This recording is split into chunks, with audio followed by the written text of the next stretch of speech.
بسم الله الرحمن الرحيم. عن أبي هريرة رضي الله عنه قال قال رسول الله صلى الله عليه وسلم: من توضأ فأحسن الوضوء ثم أتى الجمعة فاستمع وأنصت غفر له ما بينه وبين الجمعة وزيادة 3 أيام ومن مس الحصى فقد لغى. رواه مسلم وأبو داود والترمذي وابن ماجه وغيرهم. Sayyidina Abu Hurairah radiyallahu anhu narrates that Rasulullah sallallahu alaihi wasallam said, "He who performs a beautiful wudu, then goes for Jumu'ah, listens attentively to the khutbah, and remains silent, his minor sins from this Friday to the next are forgiven, plus another 3 days," meaning he is forgiven for a total of 10 days. And whoever plays with pebbles or anything else while the khutbah is being delivered has engaged in futile activity, meaning he is deprived of the full reward. So another beautiful hadith of Rasulullah sallallahu alaihi wasallam pertaining to the virtues and the fada'il of the Salat al-Jumu'ah. Famous hadith narrated by many Imams, read of Imam Muslim, Abu Dawood, Tirmidhi, Ibn Majah, and other scholars of hadith narrate this hadith. So Rasulullah sallallahu alaihi wasallam is teaching us certain things, what we need to do in order to acquire the maximum reward on the day of Jumu'ah. So number one, man tawadda'a fa ahsana al-wudu'a. Whoever does the wudu and does it in a beautiful way, in a proper way, fulfilling all of the sunnahs of the wudu. So of course, better than the wudu on the Friday is for the mustahab. The sunnah is to do the ghusl and to take a shower or a bath. Okay, so that is the best, and the person, we should all do that, and I'm sure we all do that anyways. But if for whatever reason a person is not able to take a shower, then a person should perform the wudu. And whenever we perform wudu, as long as we have time, then we should do it properly, slowly, and fulfill all of the sunnahs of the wudu as well. This is also important. Some people are in the habit, they come to the masjid and they perform the wudu. This lessens your reward. Even in the regular salawat as well, there is more reward for doing the wudu at home. Use the bathroom at home, make the wudu at home, and then come to the masjid in a state of tahara. So some, they have the habit, I understand if you're coming from work, that is understandable. You don't have the facilities at work to make the wudu, so you do it here. But if you're coming from home, there is no need to use the facilities of the masjid. Just use what you have at home. So that increases the reward. Then ثُمَّ أَتَى الْجُمُعَةِ. So after basically getting ready, then the person comes for Jumu'ah, فَاسْتَمَعَ وَأَنصَتَ. And he listens attentively and remains silent. Rasulullah ﷺ emphasized, he could have just said, he listens attentively. But he says, listens attentively and remains silent.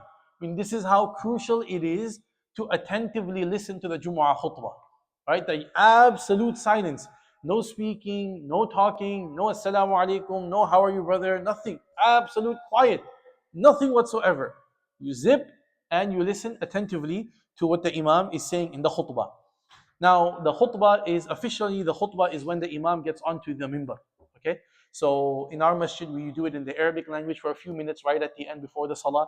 In other masajid, they do it a little differently, where the Imam gets up right from the beginning and the English is part of the khutbah. So the khutbah is officially when the Imam gets onto over here. Okay? So if the English lecture is on the ground, is on the floor, that is not considered the khutbah. That is not considered the khutbah. What I'm saying is not to talk when that lecture is being given. All I'm saying is that I'll explain that in the next part. Okay. So فَاسْتَمَعَ وَأَنصَتَ. So what is the reward? غُفِرَ لَهُ مَا بَيْنَهُ وَبَيْنَ الْجُمُعَةِ. Then for 7 days, between this Jumu'ah to the next Jumu'ah, all of your minor sins will be forgiven, and an additional 3 days. So 10 days for every Jumu'ah that you pray, Allah forgives your sins of 10 days automatically just by praying the Jumu'ah. Then Rasulullah ﷺ, this is very important. وَمَنْ مَسَّ الْحَصَى. Whoever plays around with the pebbles. In the masjid of Rasulullah ﷺ, they didn't have carpet. It was just bare ground. So in the sand, in the desert, sometimes you have the pebbles. So naturally, by human nature, when there's something on the floor, we have fidget. We need to fidget with it. Some people, they take the ring and they'll throw it up and down, they play with it, okay? Or the biggest shaitan, the phone, okay? So this is all massal hasa. You play with anything when the Imam is giving the khutbah. So like I said, the khutbah is officially once the Imam gets on top over here. Once the Imam gets on top. So now that starts from when, even before, Brother Abbas, may Allah give him a long life, inshallah, and he's mashallah, our mu'adhin, other mu'adhin as well, mashallah. So, but whether Brother Abbas or anyone else, once they give the adhan, once the Imam gets onto the minbar, now absolute quiet and silence. Then anyone who makes any noise, whether you talk to someone, whether you play with something, whatever it is, فَقَدْ لَغَى لَغُ. Lahu means you have lost out on the full reward. Meaning you'll still get a little bit of reward for coming for Jumu'ah. You'll get that reward, but that full reward which you would have gone home with, you've deprived yourself of that reward. Okay? So in our masjid, it's a little easier because the Arabic khutbah is only a few minutes. Those masjids who have the entire khutbah in the English, Arabic together, that's 25, 30 minutes of absolute silence.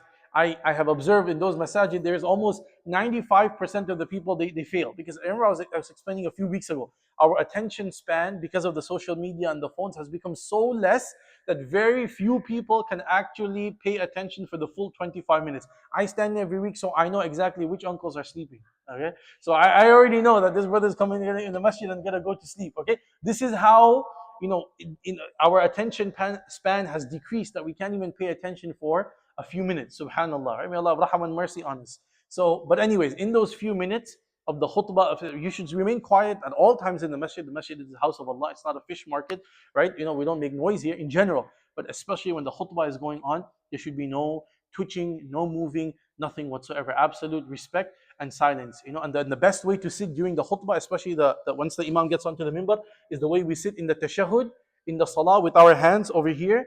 This is the most respectful way and the best way to sit while we are listening to that. Okay, fine. In the English, if it's a long lecture, it's 20, 25 minutes, you cannot sit like this the whole time. You sit cross-legged, that's okay. But at least the khutbah, we only do it, I try and keep it less than 5 minutes. So that at least that time we should spend, sitting like this in tashahhud, looking down and listening. Even if we don't understand the Arabic, sometimes I understand we don't understand all of it. For those of us who don't speak the Arabic language, but it's only a few minutes. We can remain quiet and we can pay attention to that. I have seen Shaykh Hudayfi, hafidhahullah wa ra'ah, one of the longest serving imams of Al-Haram al-Nabawi, right? He's in his 80s.